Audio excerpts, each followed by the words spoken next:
Good morning.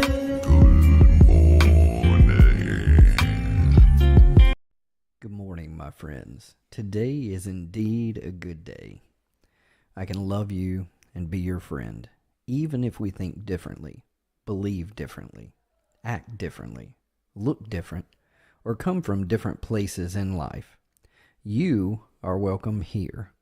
With that in mind, let's get our day started together. Let's slow down together each morning to contemplate valuable precepts and how we might apply these in our thoughts, words, and actions today, and how they might grow into practices, habits, and even ways of life, so that our life's example is rooted firmly in core values that are a benefit to ourselves and to all around us. Goodness. Today's precept is goodness. And as always, it's important that we look at what we mean by the precept. I apologize that my throat is a little shaky this morning. I've been sick for about the past week, and I am happily recovering. So please, I apologize for the raspiness in my voice this morning. Let's look at goodness. The father was in the delivery room with his wife to hear the beautiful sound of his twin baby girls' first cries. And the sound of them crying out, taking their first breaths, was more beautiful to him than any song or musical composition he had ever heard. He looked at them with love, and he raised them both carefully and equally as they grew into young adults. He worked hard to teach them right from wrong and how to treat everyone with respect. He also taught them to be responsible and to be merciful and generous to others who were in need.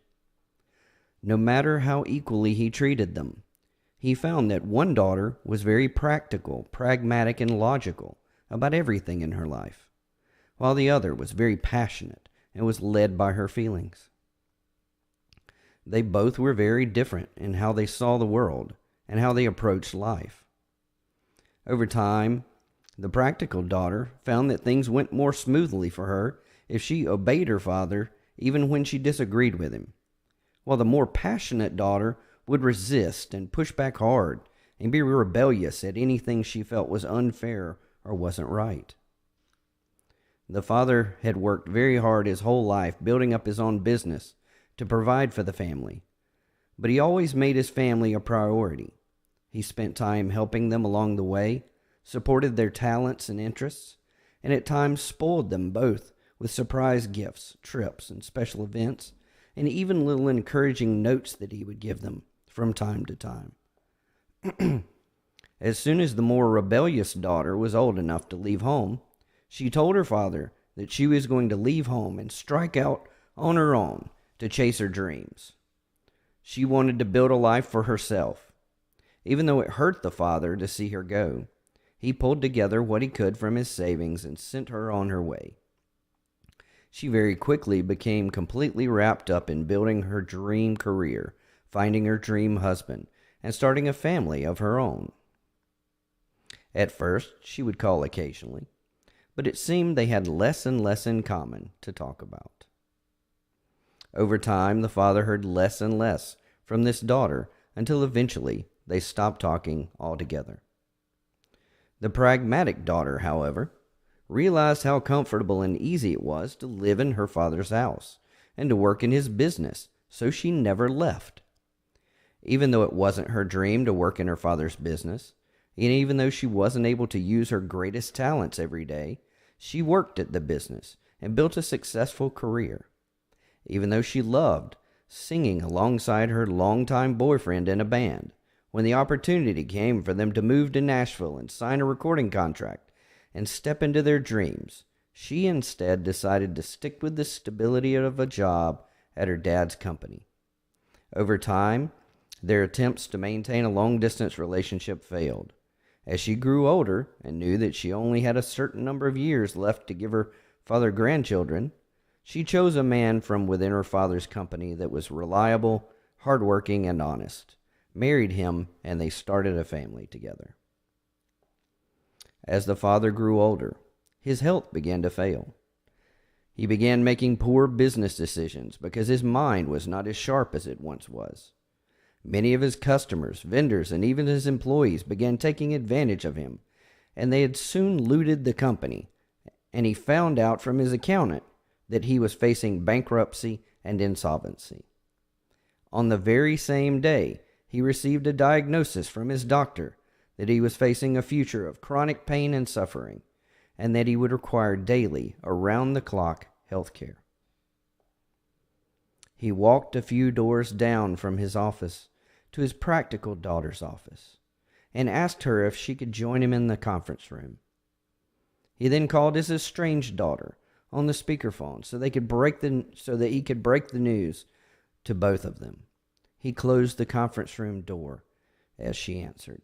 Then he began to tell them of the complete loss of his fortune, of his failing health, and of how he was going to be facing a hard time ahead. The daughter sitting beside him was shocked and couldn't even speak or react to what she was hearing, while his estranged daughter on the phone could be heard breaking down in tears and clearly becoming emotional. She said, "Dad, I'm booking a flight right now. I'm coming home. I'll take care of you." The following morning, as the dad arrived at the airport to pick up his one daughter that was arriving from out of town, he noticed his other daughter's vehicle in the parking lot. It seemed odd to him at first, but he thought that she may have come to welcome her sister home. As he met his estranged daughter at the terminal, he jumped out and ran to hug her and help load her luggage into his car. He called his other daughter excitedly. "I found her. Your sister is home. Let's all go celebrate and have a meal together. I saw your car is here. We're at the main terminal. Come join us." But instead of the joy that he was experiencing, he could feel the anger in the voice on the other end of the line. "You stupid old man. Why are you happy to see her? She's abandoned you for all of these years, while I've given up all of my dreams to waste my time in your stupid company, working a dead-end job and living a life that I never even wanted. And you've squandered everything that I ever wanted and expected from you. So my husband and I have taken the money we could out of the company and we're leaving." And she hung up. The father's face immediately dropped in hearing this on the phone. And even though she didn't hear the other side of the conversation, the daughter beside him could immediately tell that something had deeply shaken her father. So she wrapped her arms around him and just held him as she watched his joy at seeing her be replaced by his pain from the phone call. She told him, "I'm here now. Let's go home and get you settled." The daughter that came home sold her home, moved back with her dad, took care of the process of handling his business affairs, and was his primary caregiver for the rest of his days. They sat and talked each day, but they never heard from the other sister again.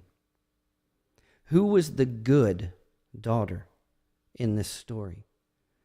The one who thought they were being compliant out of self-imposed obligation to what they thought their father expected? The one who said they were there for their father, but really were there for themselves?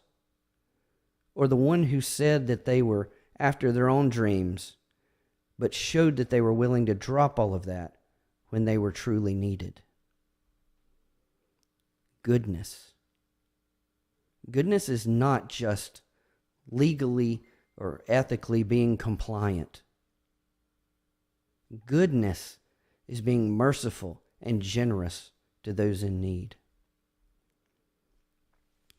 Goodness isn't just about thoughts or feelings. It is action. If we just say that we're going to do good things, or we just say that we're doing something on someone else's behalf, but we really aren't, that isn't good. That isn't goodness. If we have the feelings and the thoughts, but we don't put them into actions, that's good intentions, but that's not goodness. Goodness isn't something that we do for the sake of signaling our virtue to the world or inflating our own ego. And it's definitely not supposed to be about our own benefit. Or even about, goodness isn't just about teaching the difference in foolishness and wisdom and teaching people how to avoid negative consequences. Goodness goes beyond what is fair or deserved, or what is a sound judgment, or what is practical or pragmatic.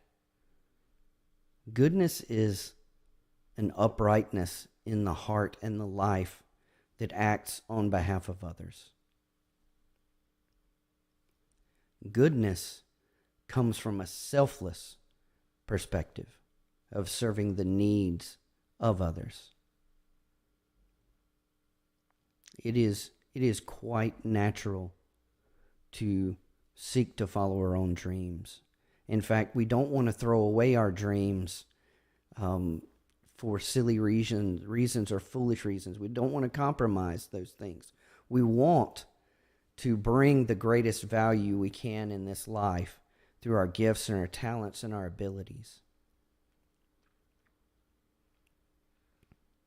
But there's a part of that that is not just meant to be self-serving. Goodness, serving others, a selfless perspective. I guarantee every day we have opportunities to grow in goodness, to see past what mask or what we may be holding up a sign as if, imagine this pragmatic daughter. It's like she's holding up a sign of look, I love my dad so much that I'm giving up my dreams. Her father would never want her to give up her dreams.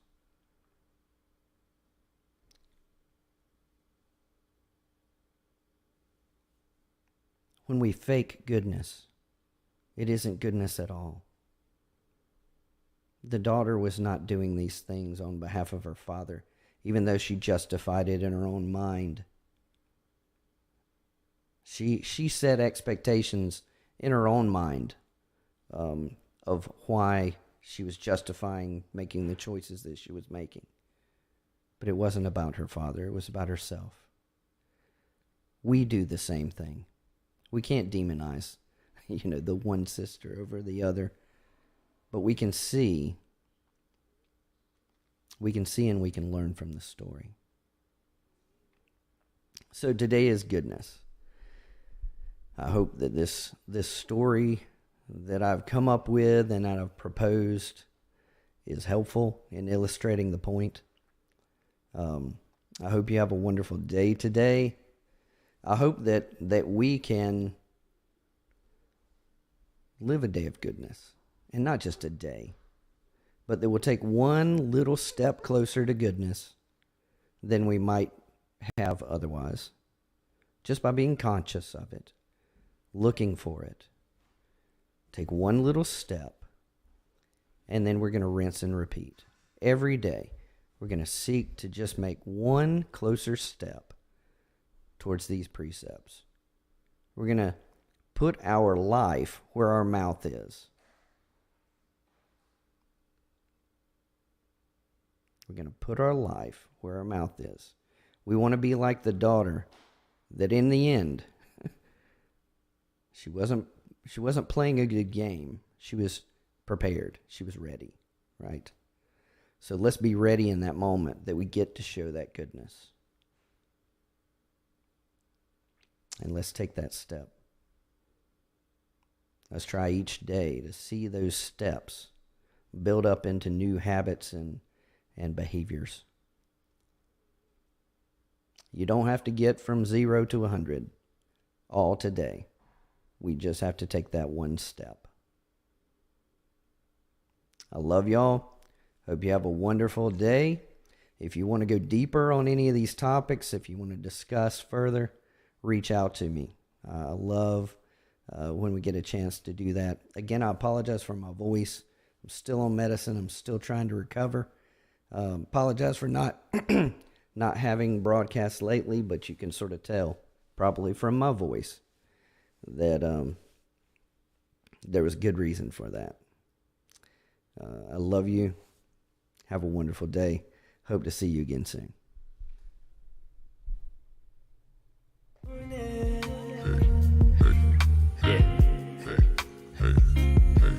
Good morning.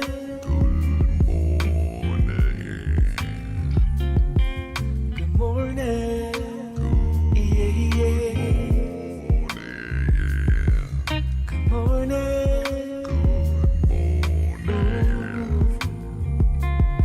It's a new day. Today's a new day. So give him praise.